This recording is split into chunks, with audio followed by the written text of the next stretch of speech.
My husband abandoned me in the pouring rain, 30 miles from home in that moment. He sealed his own fate. You know that moment when you realize you've been living someone else's life?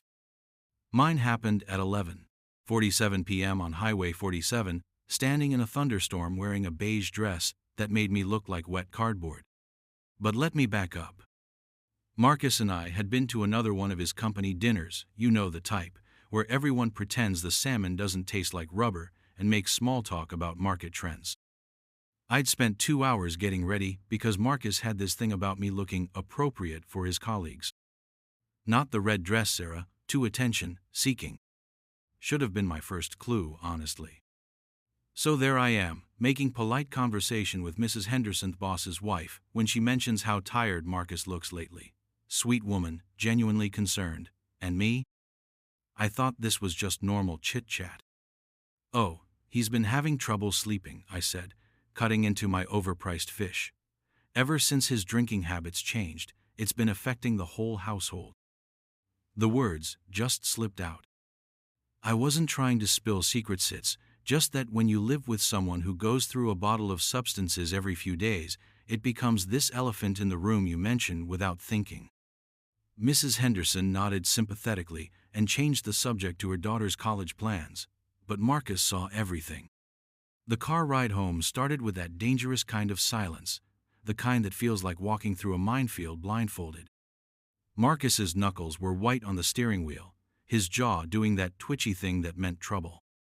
Nice job tonight, he finally said, voice dripping fake casualness. What do you mean? You know exactly what I mean, Sarah, discussing my personal business with my boss's wife, real professional. Here's the thing about arguments with Marcus, they weren't really arguments. They were trials where he played judge, jury, and prosecutor, and I was just supposed to accept whatever verdict he handed down. I wasn't discussing anything, I tried. She asked, and you decided to tell her about my drinking habits. Do you have any idea how that makes me look? The rain started then, just drops on the windshield. But the real storm was building inside the car. Marcus, I'm sorry if it came across wrong, but... Sorry? You just sabotaged my career because you can't keep your mouth shut. That's when something clicked in my brain, not understanding more like a switch flipping, because suddenly I heard what he was actually saying. He wasn't upset that I'd been wrong. He was upset that I'd been too right. The rain got heavier. Marcus was driving faster, his face lit by dashboard lights like some angry gargoyle. That's when he pulled over. Just stopped. Right there on Highway 47, middle of nowhere, rain hammering the roof like bullets. Get out, he said. I stared at him. What? You heard me. Get out of my car. The rain was so loud I thought I'd misheard. Marcus, you can't be serious. It's pouring. I said get out, Sarah, now. And I knew. This wasn't about the dinner conversation. This was about power, about proving he could hurt me more than I could hurt him. Fine, I said, and meant it.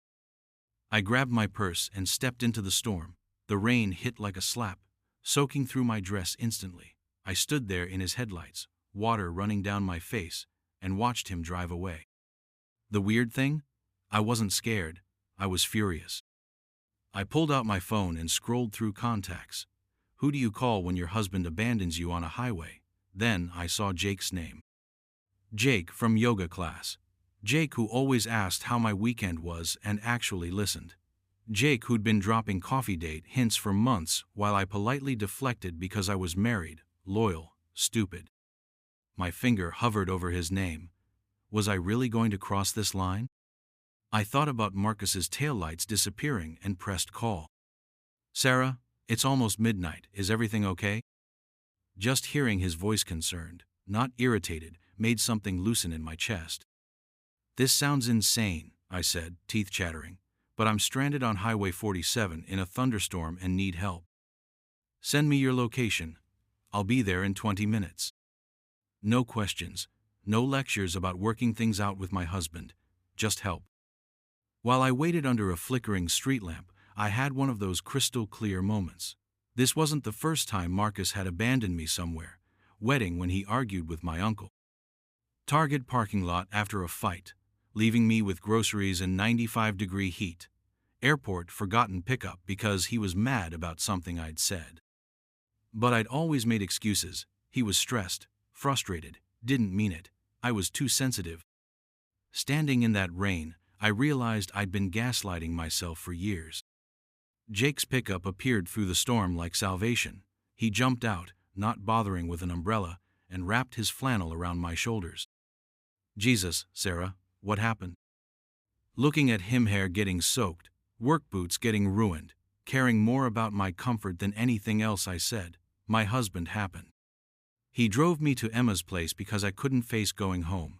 Emma opened the door in pajamas, took one look, and pulled me inside without questions. Hot shower first, she said. Everything else after. An hour later, I was on her couch in borrowed clothes, holding real tea, with Jake in a dry t-shirt Emma kept for emergencies.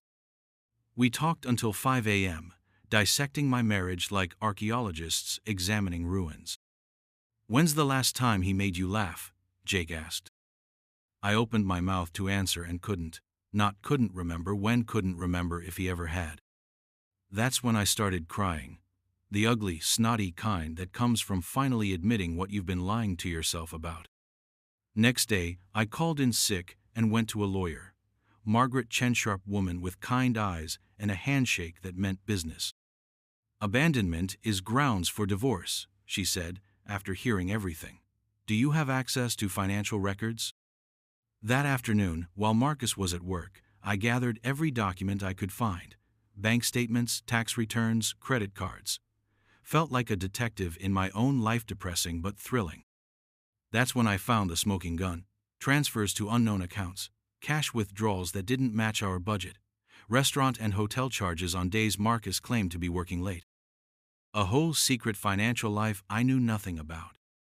Marcus came home 3 days later acting like nothing happened. There you are, he said, loosening his tie. I was wondering if you'd run off with that yoga guy. His name is Jake, I said, without looking up from my laptop, and I filed for divorce yesterday. The color drained from his face. What? Divorce papers. You'll be served tomorrow. He sat down hard, genuinely shocked. Sarah, come on. You're being ridiculous. I left you for a few minutes. You left me on Highway 47 in a thunderstorm at midnight, 30 miles from home, because I told the truth about your drinking. I don't have a drinking problem. I gestured at the recycling bin overflowing with empty bottles. 4 bottles in 3 weeks, you do the math. The divorce was brutal. Marcus fought everything, but Margaret was ruthless. She documented every abandonment, every controlling behavior, every financial irregularity. By the end, Marcus looked like exactly what he was, a manipulative narcissist who'd finally picked the wrong target. Those mystery transfers? Going to a private account he'd opened without telling me. The restaurant charges? Marcus had been living a much more interesting social life than I'd known about. 6 months later, I was in my new loft apartment when Emma called. Turn on Channel 7, now. Marcus's mugshot filled my screen. The reporter was talking about embezzlement, missing client funds, investigations that began after suspicious activity was discovered during divorce proceedings. I felt pure satisfaction for the first time in years. My phone buzzed. This is all your fault. You destroyed my life.